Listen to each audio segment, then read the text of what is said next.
Does this thing with his mouth? I have no idea what you're doing. Hang on. He goes, all right, here we go. So I went to the bathroom. No, I went to the bathroom. I went to the kitchen to go get some more tea.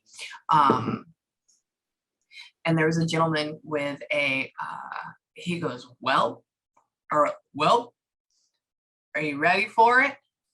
And I'm like, okay, but he has this thicker accent than even me, from Texas. Mm-hmm. So I'm like, who is this? And I pull it up, and it's so interesting because I was going to ask you, I was like, he's from a southern state. And then I hear you, and I'm like, oh, he is. Okay, that would make sense. So he's already here. He says, like, it's not as bad as they say it's going to be. So that means to tell me a couple of things. One, that means he's okay with his body being gone and his soul is okay. Number two is that he doesn't have to fear it, which is cool. So obviously he may have been nervous about it before. He says, take life in stride, but enjoy it. So now obviously he feels like he's this knowledgeable person, right? Oh my God, but he's stubborn. That's not the normal way of doing it, which is funny. He's more, hang on. He said, I was worldly. Don't make me out to be like that. I said, shut up. I know I love you. He says, hang on. Sweet. Oh, loves you. Comes up and says, like, oh, like this, and like gives you a hug. I say, okay. He says, hold on. Are you like daughter? Yes. Oh, okay. Because he comes up and he gives you a little kiss right here. And for me, that's not intimate, like a spouse or a partner. And he's like, how are you doing, babe? Like, ask like that. So I'm like, okay, so this is daughter. Does that vibe? He says he can be like a grumpy son of a bitch. And I was like, I love you. And he doesn't mean to. He's so sweet, though. He's nice. I said, I always meant well for her. He says,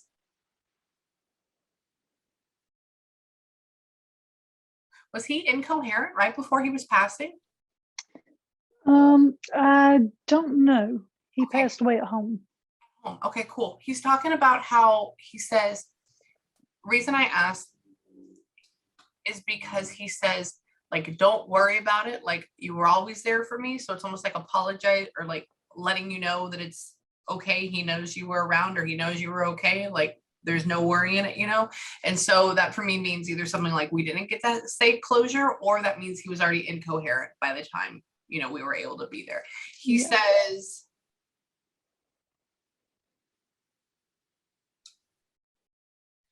he's rummaging around in a kitchen.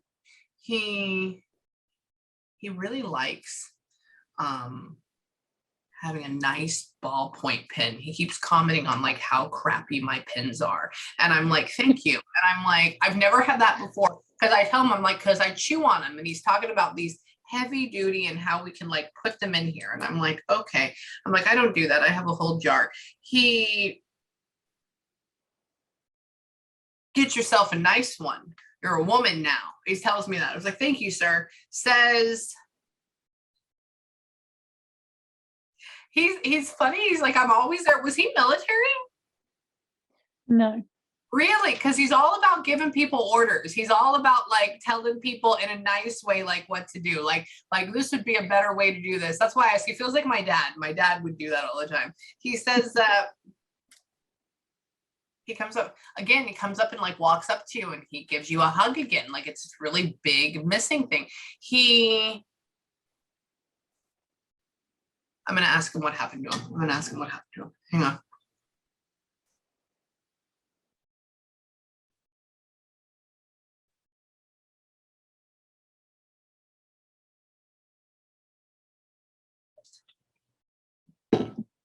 He keeps going. Hang on.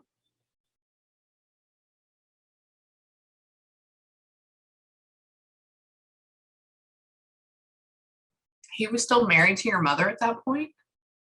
Yes. Mother, okay, are y'all downsizing the house for her? She is still at the home place. I know. Alone. Yeah. I'm asking him what happened. He's rummaging around. I can hear him like opening drawers and like that. And I go, what are you doing? It's like I'd be talking to him in a kitchen that's coming out, going to the dining room and the living room. I go, what are you doing? And he was like, well, I really wish, it's like my wife is still here. I go, okay. I was like, that's great. He goes, I really wish she would downsize. Can't get her out of here, but like that. That's what he's talking. I was like, okay. He says she still hangs, so she really misses him. Oh man. She says, I go, why are you still here? He goes, she still hangs on here for me. And I go, really? He goes, I was her world. I was her life. Like I told her what to do. I was like, oh, okay, well, I understand that now. He says, nobody else would give direction but me. I don't know. He's very independent. He says, hold on. Where are you going? He's telling me to come into his office. Weird. So I guess he has like a room that is an office or something. He says, did he have his quote unquote desk and office in like a living room? He did. He had a computer and a desk up in the living room. In the living room. Okay. Mm-hmm. All right. I go, he goes, come into my office. I was like, all right. And so I follow him and we don't go down a hallway or a room and we're just in this open air living room. And I'm like, all right, we're here. And what? He says,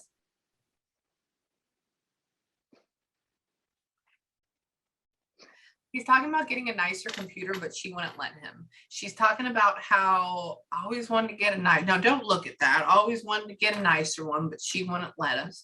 I was like, stop blaming it on her. It's partly you too.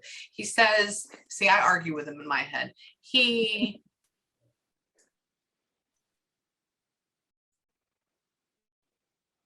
Did he end up passing of like a stroke or something like that at home? At home, a brain aneurysm. Perfect. Okay, because he keeps making me hear this, and he makes my eye hurt. Okay, cool. Mm-hmm. I asked him, I go, what happened to you? What happened to you? And he goes, out like a light right here. And he makes me have this really bad pain in my head. And I'm like, oh, he says, hold on. I found Jesus. I know you did. I know you did, sir. I know you did. He is a Christian family, good Christian family, Christian morals. I said, I know. He goes, what I'm doing is just fine by him. He said, what I'm doing is just fine by him. So it wouldn't be something he would believe in at first, but now he's okay with it. He's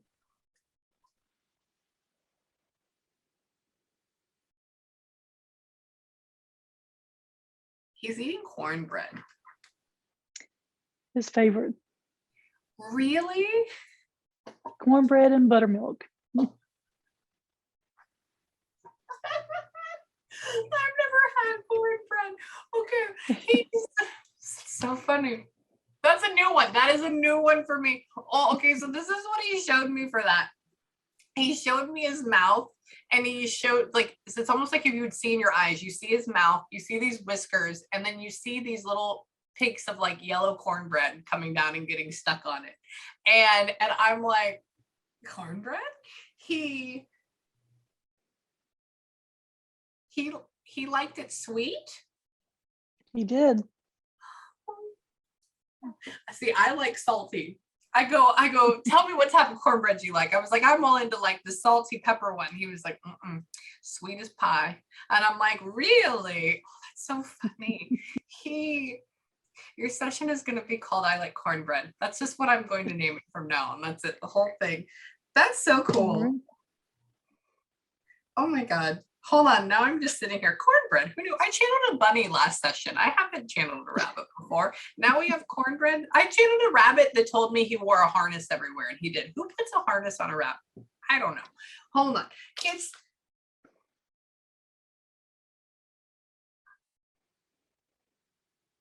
It's my daughter, though. She believes you. She believes you. And that's all that matters. That's how we talk. Hold on. He's funny. So he's sitting down and he gets up. So I would be like, I'm just telling you what he does.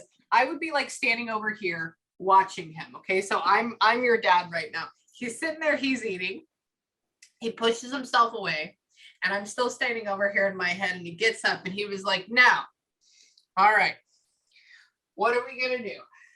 And I'm like, are you? And he's like walking away. I go, what are you doing? And I was like, are you okay with being dead? And he goes, I'm fine. I was getting old anyways.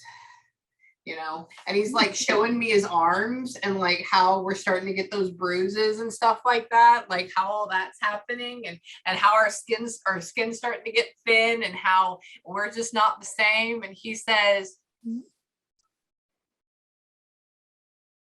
so he was like a manager or something like that, how he used to run people. What did he used to do for his job that we're so obsessed with, like good pins and managing people? He was a machinist.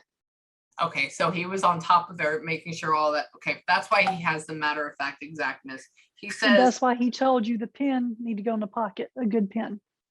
yes, yes. He goes like this, and he puts it like in my theoretical pocket. And I'm like, okay, thank you, sir. Mhm. And he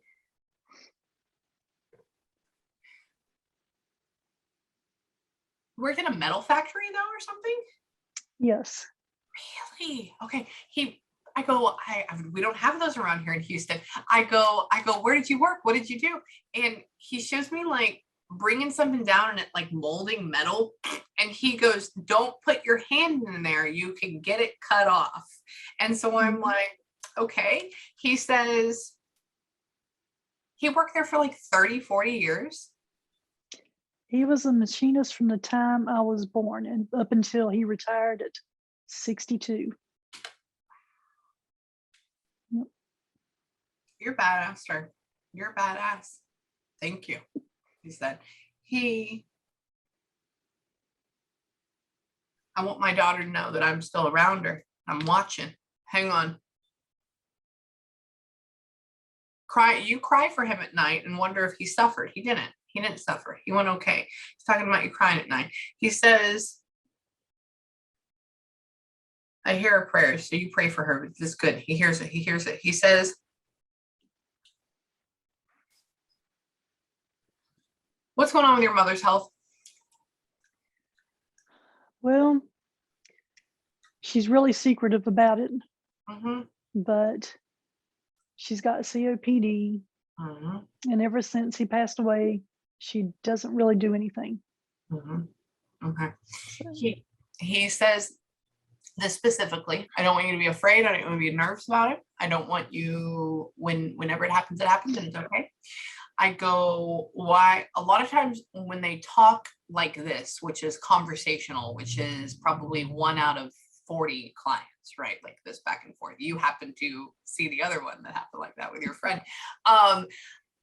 It's because they're hanging around waiting for somebody, and because they're in this area. And I go, why do you talk so good? You know, why do you talk so well? Why is that? He says, I'm waiting for her mother. And I go, okay. He says, like, well, somebody has to pull her out soon, like that. Like, what's going on with her? He says, ain't nobody else gonna make her happy. We can't get her out of the depression. Says, ain't nobody else gonna make her happy. I go, okay. I say, why don't you go over and like, bring her out of the house, make her here. Says no. Says that whole part of her life was to be with me, and now that's gone. And so she doesn't have a vision for life anymore. So it's going down. He says, I'll make it smooth. I'll make it quick. He says, but you are going to, talking to you, you're the one that's going to have to be able to let her go. So for me, this would almost mean in a way of like, maybe I have a heart attack, or maybe I have like a really bad asthma or COPD attack. And then I end up getting put on life support, and then we have to make the choice, And so that would end up falling on you. Okay. And so know whenever that happens that he has her. Okay. And so for me, they don't start talking like that, or especially with just, I mean, it could conservatively max 3 years, conservatively. He says, I'll be sooner. He's a very straightforward gentleman. He says, oh, you have kids too? Okay. what is she gonna do? I said, where are parents gonna go? He goes, oh, she has kids too. They better take care of their mama. Says like that. I go, okay. He says, you have two of them? Yes. Cool. Okay. I go, how many? I was like, 1, 2, 3, 4, 5. He was like 2. I said, okay. He says, it doesn't always mean, speak your mind. Speak your mind to him. Speak your mind to him. Hang on. Do you have a boy and a girl? I do. Oh, okay. I asked him, he shows me bow and he shows me basketball. So that means boy and a girl. He says that, hold on. He says, see, I'm doing pretty good with this stuff, aren't I? I was like, yeah, you are. You're doing a wonderful job. He,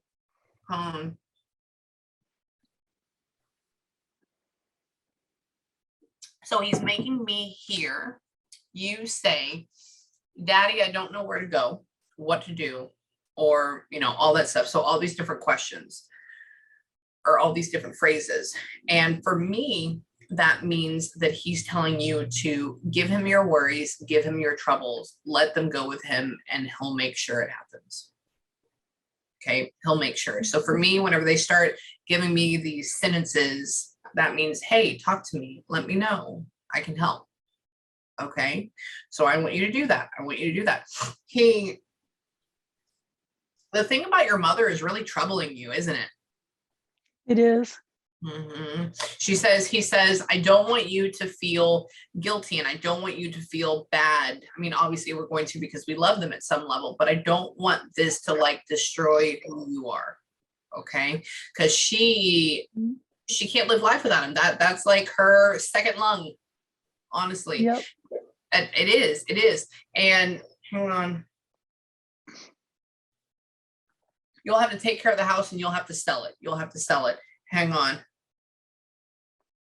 Is it a trailer? It is.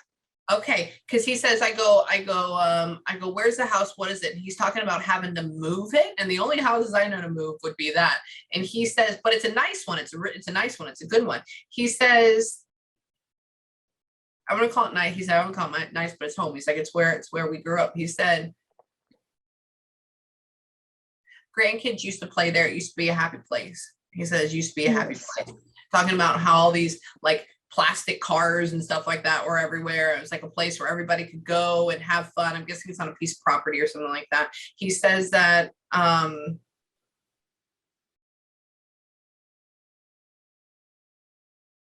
you're in an apartment right now? No. Where are you at that you're like stuck then between people? What is that? I am in Maryland.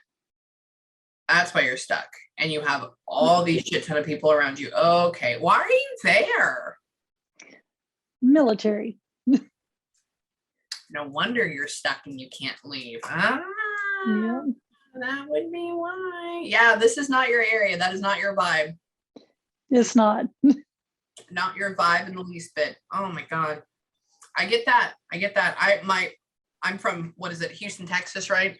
And my husband, I took him to DC and he was like, let's live here. And I'm like, no. No, I like living out in the trees. Like that's my thing. I live from north. Me too. See, where it's just peaceful. That's where you're at. Wait. Hold on.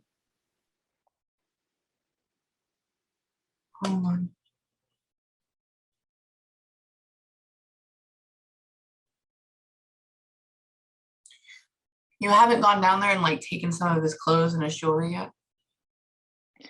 No, when he passed away, my brothers were to get everything he had and the daughters get what mother has. Yeah. Okay, cool. I go, what does she have of yours? What does she have of yours? And he says, enough. This is what he showed. He showed nothing of his. And then he says, when I take care of your mother, that's when you get this. That's when I was like, you don't have any of his stuff yet? Okay. So that's why that goes along with that. Hold on.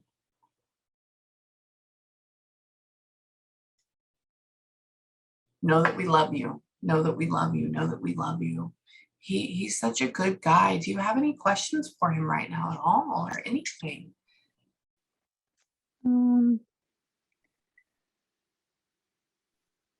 Only if he was fine with me keeping the secret that he was going to pass. Hold on, He let's made see. me promise. Did he really? He did.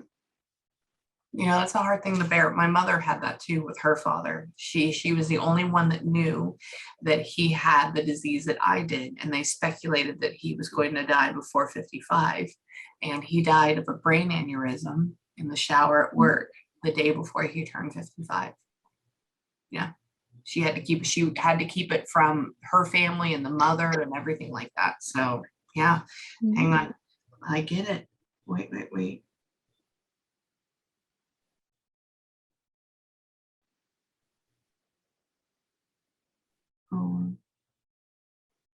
And you haven't told anybody about that secret? I told my mom like 4 years after he passed because she was just so angry at the doctor. And I told her, I said, it's not the doctor's fault. Okay, so that's when you did it. He talks about, I said, did she ever tell him? Did she ever tell him? And he shows me a woman, so an older woman, being like, yeah, and then like long time, nothing. Says that she got mad at you then too. Hang on. She did. He goes, I said, what happened with that? Was it okay then? He goes, oh, she got mad at her then too. I go, oh, okay. Says that.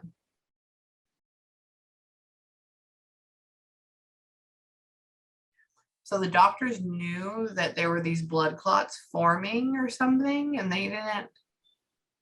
Yeah, I took him to the doctor for a bad headache. And when he came out, he said, they told me to go to the ER or within 3 days, I'm going to die. He said, but I'm not going. And I believe in God. I pray to him every night. He said, and you cannot tell your mother.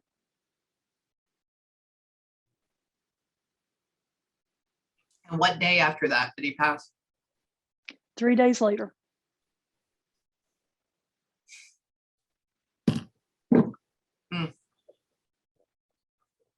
Wow. What a heavy secret. Heavy. What a heavy secret.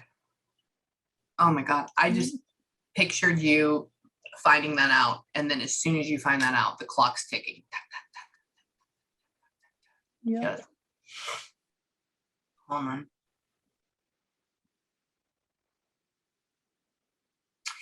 Could have gone in the emergency room, but then at the same time, if they went in, there was not a high chance of them even being able to take care of it.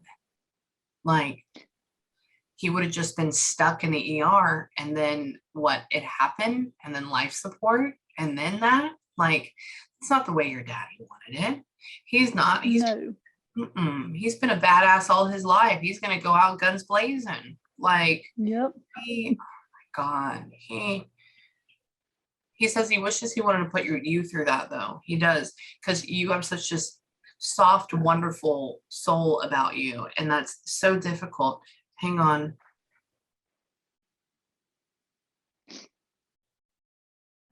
So no wonder that's why he brings up God and everything in the very beginning. Interesting with the. So that still holds true. I mean, it is. They always talk about that. God, Jesus, all that is a real thing. It's they help us into the light. They help us over. So are all the other ones, but it's just who you pray to. You know, it's that higher energy. He says it's good to be home. He wants to go home with his mama, though. He's waiting for your mom. He's waiting for your mom. So yeah. What I want you to do in closing for right now is I want you to do a couple of things. I think you saw the end of it, but I want you to take a couple of minutes, and I want you to either have, hold on.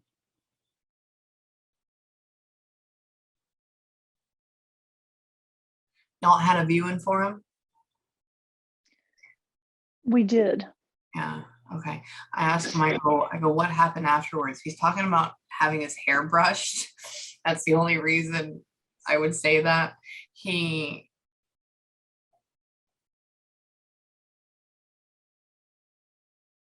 taken me from this realistic standpoint of a week ago I was alive and then now I'm here. And he couldn't believe it. He was in shock too. He Y'all ended up cremating him? No, Where is he he at? wouldn't be cremated. He is buried in a cemetery plot. Is he? Okay. That's weird. Hold on. He opens the screen door and you can hear it. Hang on. They must have had a lot of dogs over the years or something. Somebody must have had a lot of dogs because so this is what he does. He opens the screen door and we like walk down these stairs and all we see is these dogs back and forth everywhere. And I go, what are you doing? He's like, I'm here with all the dogs. I'm like, all right. So they're all out there. He says, I wish mom would have a cat or something, but I don't think she could take care of it. I don't know. He's talking about that. Y'all used to have a male indoor cat too? I did years ago.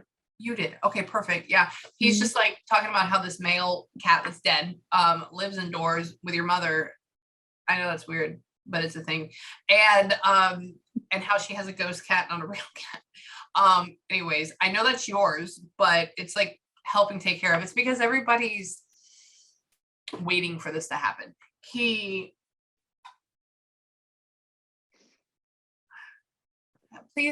email me and update me on your mother.